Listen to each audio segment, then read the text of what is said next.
m'a salué notre comment c'est mieux qui est rassemblé dans le 3e jour, retraite annuelle, non? Côté, il y a une réflexion que nous avons cherché à faire en profondeur, c'est le leadership et la spiritualité. Alors hier, je suis docteur Jackson et dit moi, il a fait une conférence là. Il c'est un peu Tropicana. Il fait tout pour moi. Il n'y a rien derrière. Alors ça inquiète moi, puisque matin, je vais continuer à ajouter ton bagage. Si c'est un thème musical, là,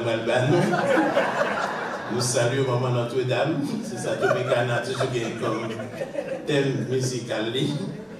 Alors, je vais tout simplement écouter bien et apprécier la réaction de Dr. Jackson pour l'essentiel. Alors, l'essentiel, et pour comprendre le leadership, c'est autour de 2 expressions. La première, c'est la potestas. Et la deuxième, c'est l'autoritas. Voilà 2 façons de comprendre le leadership. Potestas, c'est-à-dire c'est la puissance, la force. L'autoritas, c'est tout à fait différent. C'est donner à l'autre la capacité pour grandir. Oui, je l'avais cité hier dans l'évangile de Marc, après le miracle de la tempête apaisée. Et les gens disaient, voilà un homme qui parle avec autorité. C'est ça pour nous. Donc, le leader, il a l'autorité, non la potestas, non la puissance. Parce que le leader, sa mission, c'est de faire grandir l'autre. Le leader, c'est celui qui donne à l'autre la capacité pour développer toutes les potentialités, ouais, le mot puissance encore, pour développer toutes les potentialités que le Seigneur a mis en lui. Alors par conséquent, c'est ce qui arrive. Ceux qui manquent d'autorité, dans le sens autoritas, tend à abuser de son pouvoir. Vous voyez, celui ou celle qui ne peut pas faire grandir, donc il a tendance à écraser l'autre. C'est ça le danger. Le fait que le pas ait la possibilité pour développer toute capacité qu'il a en lui, il a cherché à écraser l'autre, effacer l'autre, parler fort avec lui. Dit toute parole négative, tout ça qui fait que les replier sur lui-même. Est-ce que l'autorité, non? Donc c'est facilité. Et c'est pourquoi être un leader, ce n'est pas la même chose qu'être un chef ou un patron. Il y a une très grande différence entre le leader et le chef. Parce que comme je l'avais dit hier, le leadership est une manière d'être. Le leadership est une manière d'être. Toute personne, quelle que soit sa place dans la société ou dans une organisation, peut être un leader. Alors le leadership n'est pas réservé à une élite. Pas parce que tu as telle école, c'est pas parce que tu as fréquenté telle. Non. Nous, chaque qui là, nous gagnons force pour nos leaders. Mais malheureusement, des fois, on trouve des gens qui empêchent d'exercer le leadership là. Il tellement ramassé tout pour lui, il tellement fait ombrage, il n'a pas de possibilité pour développer toute capacité qu'on a. Et c'est pourquoi, aujourd'hui, et pour vous autres en tant que chrétiens, chrétiennes, on parle du leader vertueux. Le leader vertueux. Vous savez ce qu'est la vertu? La vertu, c'est la force. C'est ça la vertu. Donc, le leader vertueux, donc c'est quelqu'un qui laisse passer l'esprit en lui. Le leader vertueux, c'est celui qui est habité par l'Esprit Saint. Et c'est ça pour nous, donc, le leader vertueux. Donc, l'Esprit Saint qui agit en nous. Alors, la question, c'est comment grandir en vertu? Puisque nous sommes appelés à être un leader vertueux. Alors, comment grandir en vertu? La première façon de grandir en vertu, c'est de contempler la vertu. Contempler la vertu afin d'en percevoir la beauté intrinsèque et la désirer ardemment. D'abord, le point de départ pour grandir en vertu, c'est de contempler la vertu. Vous voyez, quand nous allons dans l'étymologie du mot contempler, ça vient du latin cum templare.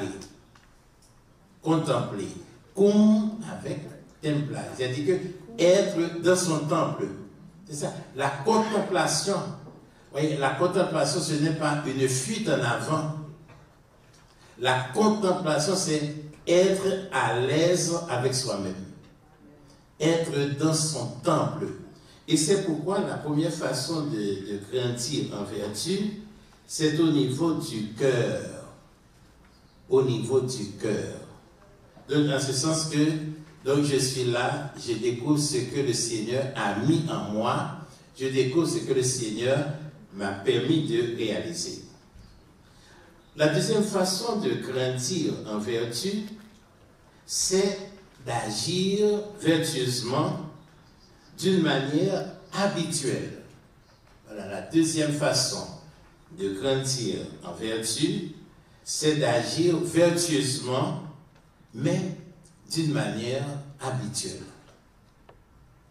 C'est ce qu'on appelle l'habitus. Vous voyez, l'habitus, c'est une habitude. L'habitus, c'est vrai, c'est un acquis, mais c'est comme inné, naturellement. Vous voyez, il y a des gens qui sont naturellement leaders. C'est dans leur nature. Comme je dis, il y a deux dimensions, ça peut être inné et ça peut être acquis. C'est-à-dire, en ce sens, au fil des expériences, au fil des rencontres, nous arrivons à l'habitude. Donc, c'est maintenant, deuxième façon, c'est le rôle de la volonté. Le rôle de la volonté, en ce sens que il faut vouloir. Moi, je voulais vraiment exercer le leadership là. Puisque vous avez moins, bon Dieu, déposé capacité ça, dans moins. Donc, c'est le rôle de la volonté. La troisième façon pour grandir en vertu, il faut pratiquer toutes les vertus simultanément.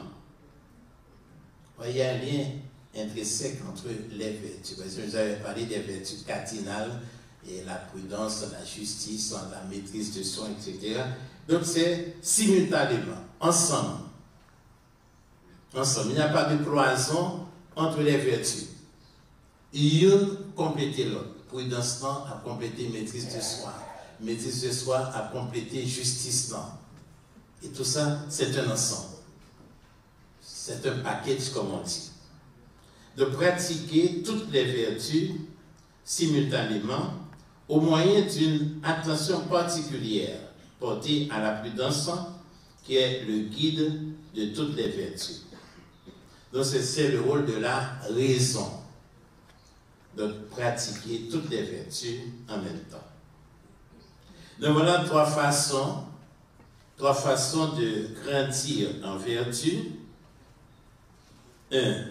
Le rôle du cœur. 2. Le rôle de la volonté. 3, le rôle de la raison. Les trois vont ensemble. Le cœur, la volonté, la raison. Donc c'est dans ce sens que c'est tout élément ça qui va permettre que nous grandir et nous vraiment exercer le rôle que nous devons jouer dans la société. Alors maintenant, je voudrais vous donner, puisque nous sommes appelés à grandir, c'est ça notre mission, grandir en humanité, grandir en sainteté. C'est ça notre mission. Notre vocation, le Seigneur nous appelle à grandir. Et comment grandir? Quels sont les signes de la maturité? On peut avoir 70 ans, 75 ans et puis ne pas grandir. La maturité, ce n'est pas une question d'âge. C'est une question de vision. Quand je suis jeune, 24 ans et puis petit grand monde.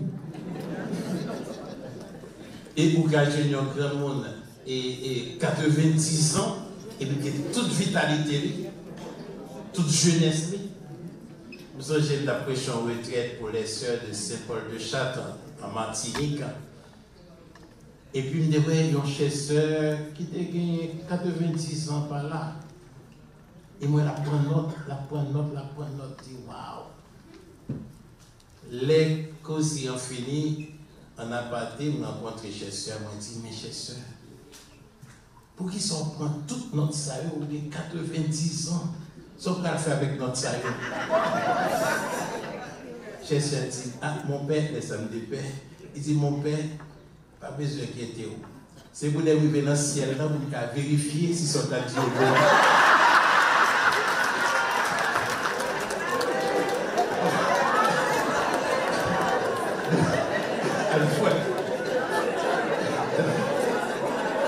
Voilà, la maturité, c'est pas. Et c'est fait. Et des fois, moment de secondes, tu vas briller nous. Le message que nous avons, est-ce que correspond à ça, l'attente de nous? On verra, de toute façon, on verra. On aura le temps pour vérifier. Alors voilà, quels sont les signes de la maturité? Le premier signe de la maturité, c'est la confiance en soi et la cohérence. Voilà. Le premier signe de la maturité, c'est la confiance en soi et la cohérence. C'est-à-dire, il faut être convaincu et convaincant. Oui, c'est ça le leader. Il est convaincu, il porte en lui une valeur et il peut facilement transmettre cette valeur. Donc, premier signe de la maturité, c'est la confiance en soi et la cohérence. On sent que la personne s'accepte. Elle n'est pas dépendante de ce que disent les autres. Un deuxième signe de maturité, c'est la stabilité psychologique. La stabilité psychologique. Ah oui, fait crier. La stabilité psychologique. En ce sens, la personne accepte la réalité. La personne vit à ce qui se passe dans sa vie. C'est très important ce deuxième signe. La stabilité psychologique. C'est l'acceptation de soi, l'acceptation des événements, l'acceptation de la maladie, l'acceptation de l'échec. Et c'est ça la vie. La vie est faite d'échecs. Il y a des échecs. Vous voyez, quelqu'un disait à propos de la ligne, c'est une succession de points. Mais c'est tellement rapide qu'on ne voit pas les points. Et c'est ça notre vie. C'est une succession d'échecs. Il y a des hauts et des bas. Un jour, on demandait à Monseigneur Polimon de décrire sa vie. Il dit, mais ma vie, c'est comme un zigzag. Ma vie est comme un zigzag. avec des hauts et des bas. Et c'est ça, la stabilité psychologique. J'accepte qu'il y a des hauts, des moments où vraiment je suis tout feu, tout flamme, et d'autres moments je suis down, je suis tout à fait... Après je remonte. Et c'est ça, notre vie est toujours jamais en ligne droite. Jamais en ligne droite. Tu es comme monsieur qui est dans la bibliothèque, et tu as cherché un livre, et dit livre, si que tu pensé qu'il était là, et bien la demandé bibliothécaire là, où est-ce que je pourrais trouver le livre et l'homme parfait. L'homme parfait. Et la bibliothécaire a dit, vous mettez aller dans la section science-fiction.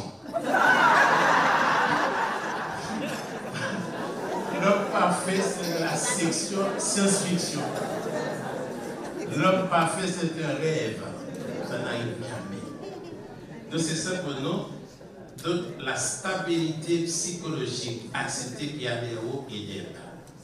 Troisième signe de maturité qui pourrait nous aider dans l'exercice du leadership, c'est la joie et l'optimisme. La joie et l'optimisme.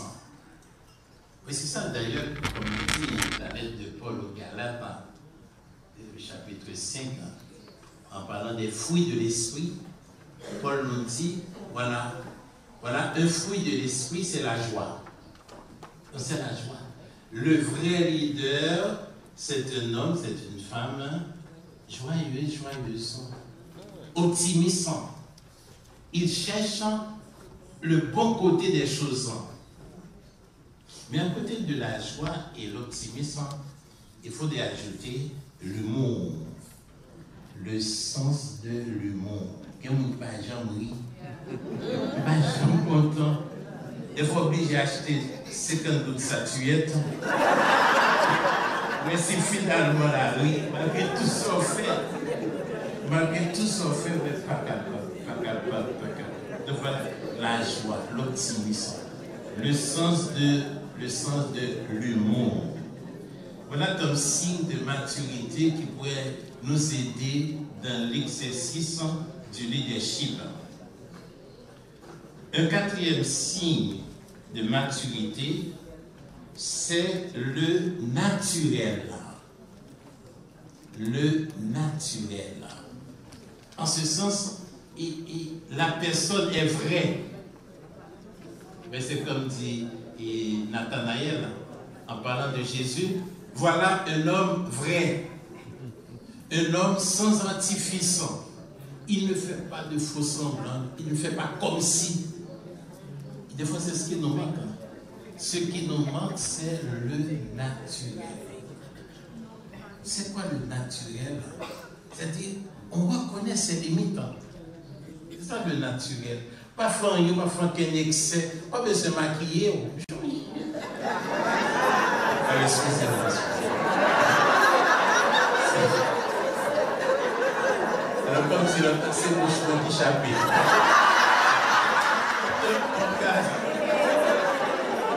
Voilà, on casse le naturel. Et ça fait que si vous besoin, sauf chez Jérémy en fille, c'est elle fait lever le matin.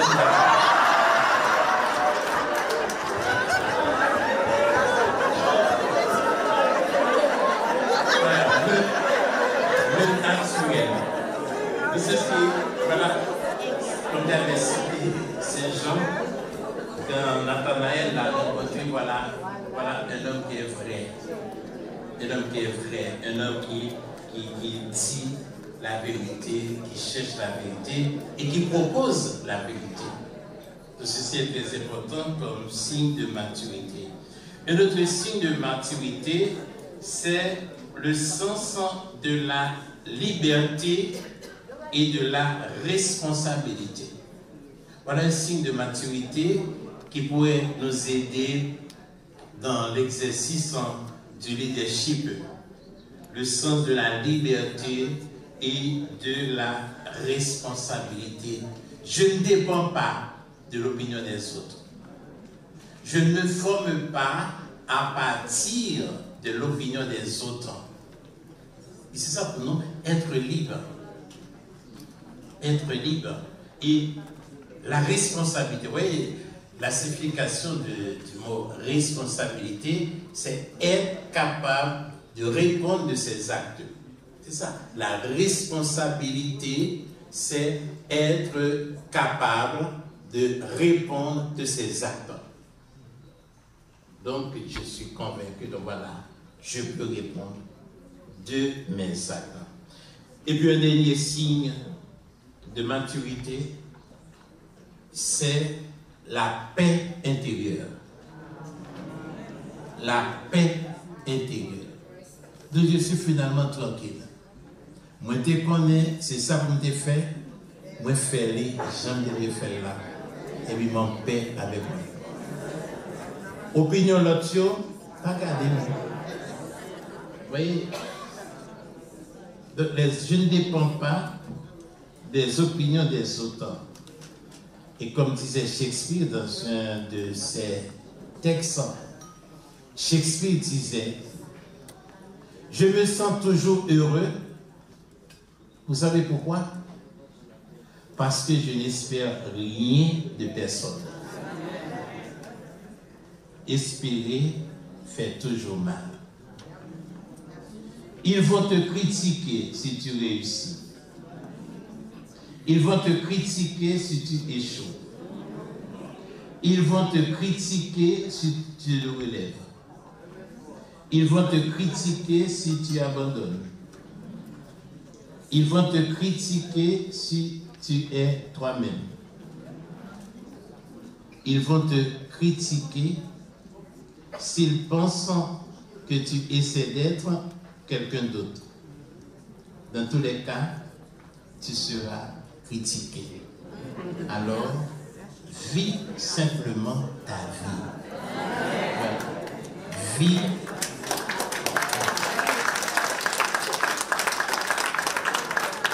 Voilà, c'est ça l'essentiel.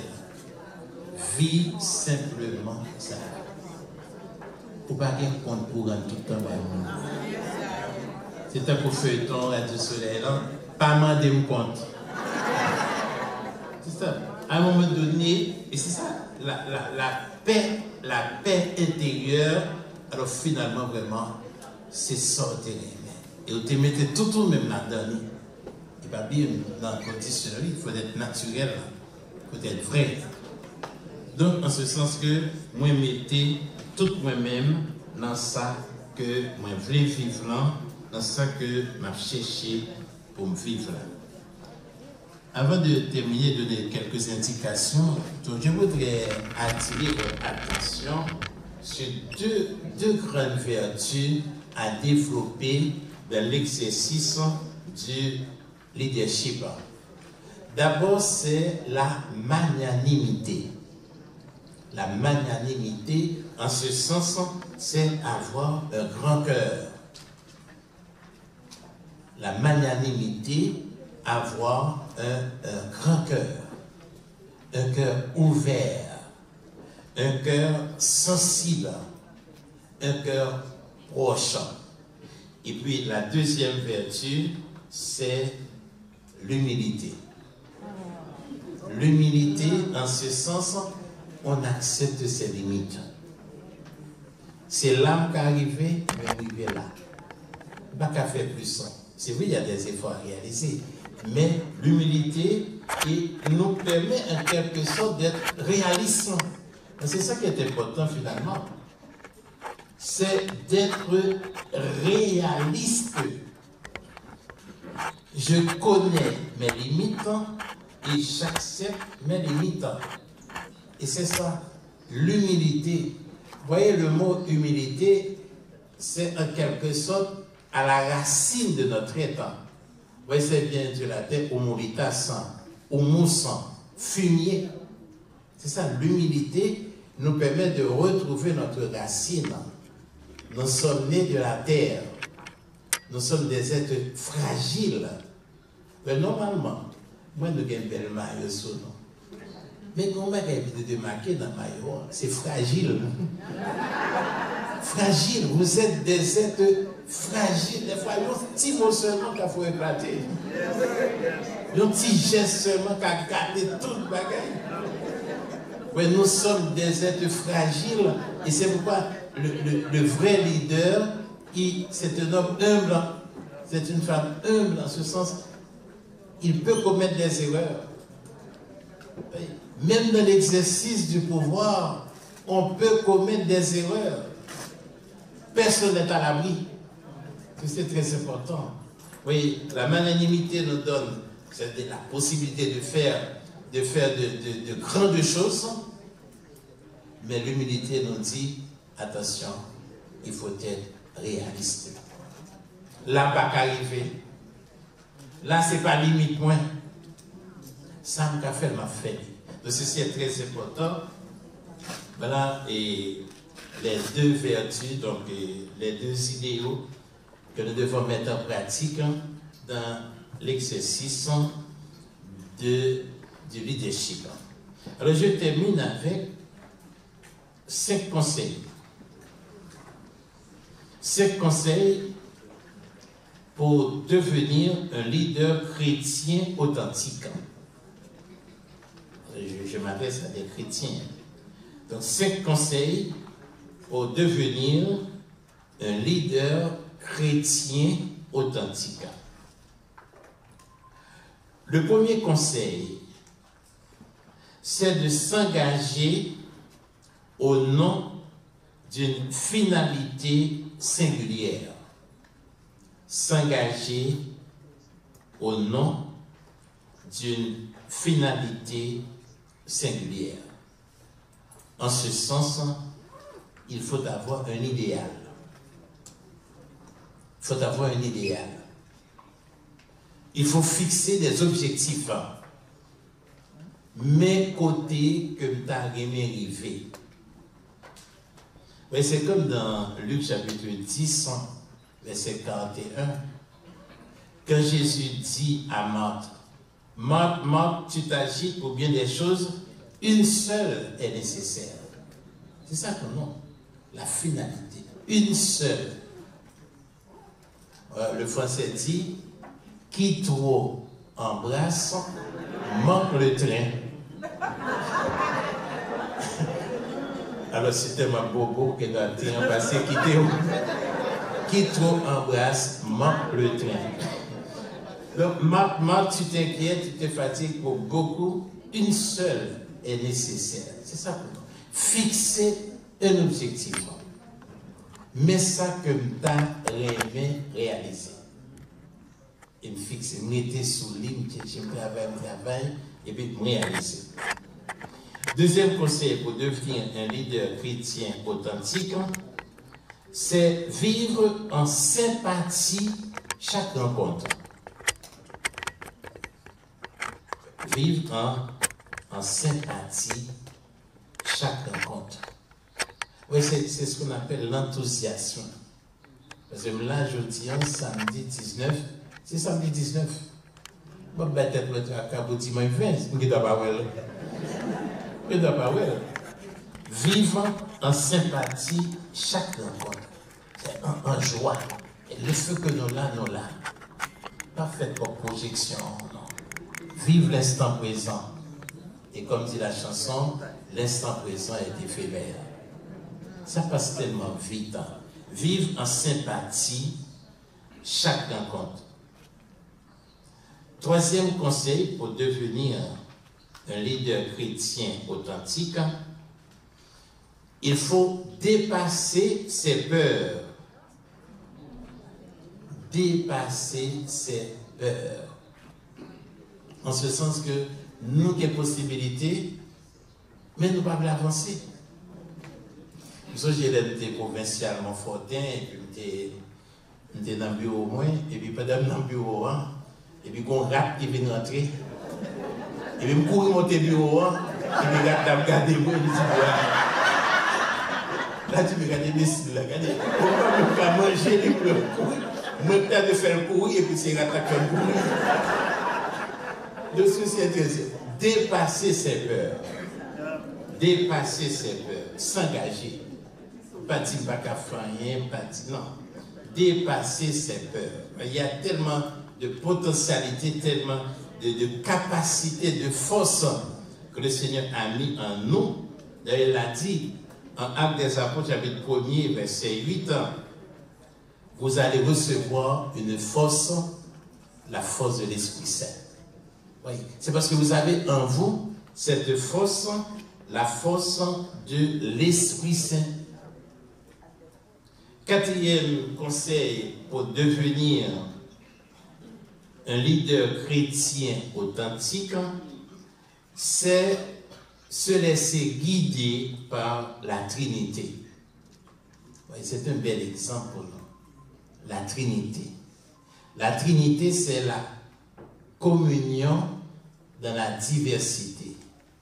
C'est ça la Trinité. Le Père est Père, le Fils est Fils, l'Esprit Saint fait le lien entre le Père et l'Esprit. Donc chacun a son rôle.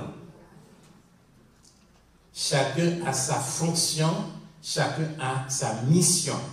C'est ça l'image de la Trinité. Donc c'est de voir ma mission, de voir ma fonction et d'être en lien avec les autres. Et c'est ça l'image de la Trinité, donc c'est l'image de la complémentarité. Pas oublier, sans pas réaliser pour l'autre qui a fait le goût. Sans pas être faire pour l'autre qui a fait le plus bien que nous. Vous voyez, au niveau du leadership, l'image de la Trinité. Le Père est Père, il n'est pas Fils. Le Fils est Fils, il n'est pas Père. L'Esprit n'est pas Père ni Fils, il fait le lien, le trait d'union entre le Père et le Fils. Et c'est ça pour nous, dans l'exercice du leadership, chaque monde fait ça qu'on va faire. Et c'est là que des fois, on dit quand il y a le conflit, on fait vérité en mon Dieu. Et de bagailles qui fait conflit. Jalousie et envie. Mais tout problème, oui. Oui, mais la chercher spécialiste, non. Jalousie et envie. Bon Dieu, bonne capacité pour faire ça, mais au moins on va garder ça dans notre gagnant, on va aimé faire. On va perdre tout le temps dans garder ça dans notre affaire pour t'aimer, c'est des pour faire. Est-ce que vous comprenez? Il y a un attaquant par gardien de but. Il y a un défenseur par attaquant. Nous permet de développer l'esprit d'équipe. Chaque monde fait ça ou bien pour faire. Et c'est ce que nous avons, par exemple, dans Matthieu chapitre 25, verset 13 et suivant, je ne me rappelle plus, c'est la parabole des talents. La parabole des talents. Donc, à côté du mystère de la Trinité, nous pouvons réfléchir sur la parabole des talents. Bon Dieu, bonne capacité, bon Dieu, bonne force, et bien ça, on va développer. Pas chita à regarder sur l'autre. Et puis, dernier conseil pour vivre, pour devenir un leader chrétien authentique, c'est de faire mémoire d'un moment de bienveillance inconditionnelle. Faire mémoire, je résume par là, faire mémoire d'un moment de bienveillance, d'un moment de gratitude. Moment de bienveillance. Vous voyez, dans le mot bienveillance, c'est veiller sur le bien. C'est ça la bienveillance. Vous voyez, la personne bienveillante, elle cherche le bien de l'autre. Elle aimerait bien que l'autre puisse réussir. C'est ça, la personne bienveillante. Ce n'est pas une personne qui est méchante, maladroite. Pas petit méchante, maladroite. Mais c'est ça la bienveillance. Et puis, un autre élément, c'est la gratitude. Apprendre à dire merci. La gratitude. Et ça, bon Dieu fait pour nous matin. Et le fait pour la matin, son merveille du Seigneur. Donc c'est très important et pratiquer la gratitude, apprendre à dire merci. Ne pas rester esclave de la météo. Quand tout bon temps, je dis, même que tu as annoncé dans la fin de semaine, tu vas le gâter. Mais vive bon temps. Vive bon temps, nous là, je dis, le temps bon. On doit faire projection. Mercredi prochain, pour mouvement temps. Mais je dis samedi, vive samedi. Après, on va pour mercredi. Mais c'est ce qui est très important, la gratitude, la bienveillance. Essayez, mes frères et sœurs, autant que possible, pratiquer la gratitude, pratiquer la bienveillance. Alors je termine avec un devoir de maison. Un devoir de maison, en ce sens que certainement ce n'est pas maintenant que vous allez pouvoir répondre à ces questions. Alors, je vous donne quelques questions à titre d'orientation pour vous-même, pour le service que vous rendez à l'Église et à la société. La première question: quel amour ai-je mis dans mon travail? Quel amour ai-je mis dans mon travail? Si ça me dit non, donc ça qui est important, c'est passion et amour. Même le bagage, toute capacité, mais le fait qu'on gagne rien, mais on passionné sans faire, bon Dieu a toujours complément et complété pour vous. La deuxième question: en quoi ai-je fait progresser le groupe? En quoi ai-je fait progresser le groupe? C'est ça, le leader là, missionniste, c'est aider d'avancer. Pas péder à reculer, non. En quoi ai-je fait progresser le groupe? La troisième question: quelle empreinte ai-je laissé dans la vie du groupe? Quelle empreinte ai-je laissé dans la vie du groupe? Et c'est ça, c'est pas, des fois qu'on a plein, c'est pas présence là qui est important, des fois c'est absence là, oui. C'est là par là, mon gars dit, mais sortez faire. Mais sortez quitter, nous sentir si intéressés là. Ah, c'est ça, c'est l'empreinte, ma manière de faire, ma manière de vivre. Quelle empreinte ai-je laissé dans la vie du groupe? Quatrième question: quel lien réel ai-je tissé? Quel lien réel ai-je tissé? Ouais, moi, ça très bien, le tissu. C'est un ensemble de fils qui collent ensemble, qui baillent à nos gagnants. C'est ça, je dis tisser. C'est un ensemble d'actions que va poser, et puis au fur et à mesure, les vides prennent encore.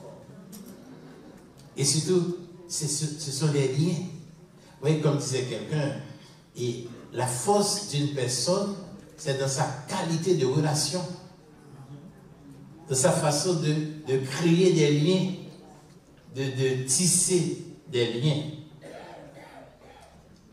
Cinquième question: quelle force positive ai-je libérée? C'est ça le vrai leader. Oui, on sent qu'il fait dégager des forces positives. Vous en avez, quel que soit votre âge. Quelle force positive ai-je libérée? Oui, ça va parler de autoritastan, c'est capacité pour que il y ait des gens qui font main sur lui-même. Mon thème m'a encouragé, ou tellement parler bien avec lui, et bien facilement, il découvre que Gombaka il a fait. Il a cherché son bagaille. quelle force positive ai-je libérée? Sixième question. Quelle paix sociale ai-je semée? Quelle paix sociale ai-je semée? Ouais, c'est comme dans Matthieu chapitre 13 et la parabole de la semence. Comment Jésus, j'aime bien l'expression de Monseigneur Colimon qui dit Jésus gaspille la semence. Il jette la semence. Et c'est ça que nous, le vrai leader, vous voyez, il favorise la paix sociale. Il ne va pas mettre mon en conflit avec l'autre. Il va pas faire titi fait rouler.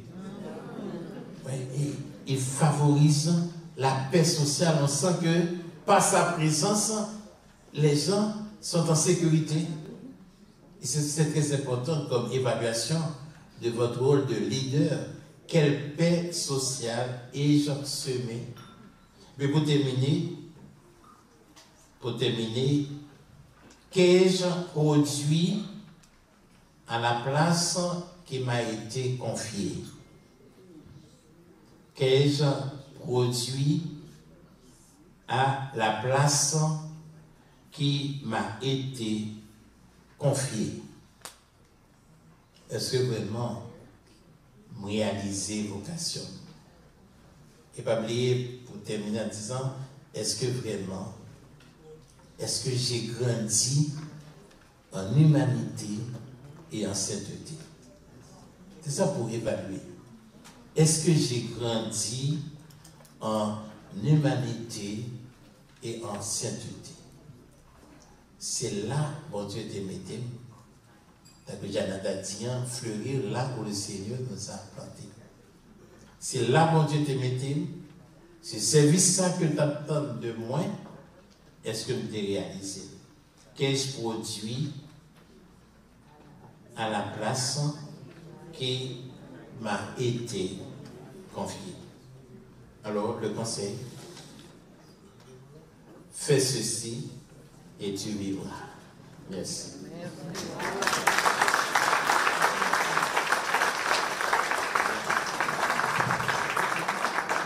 Oui, je viens.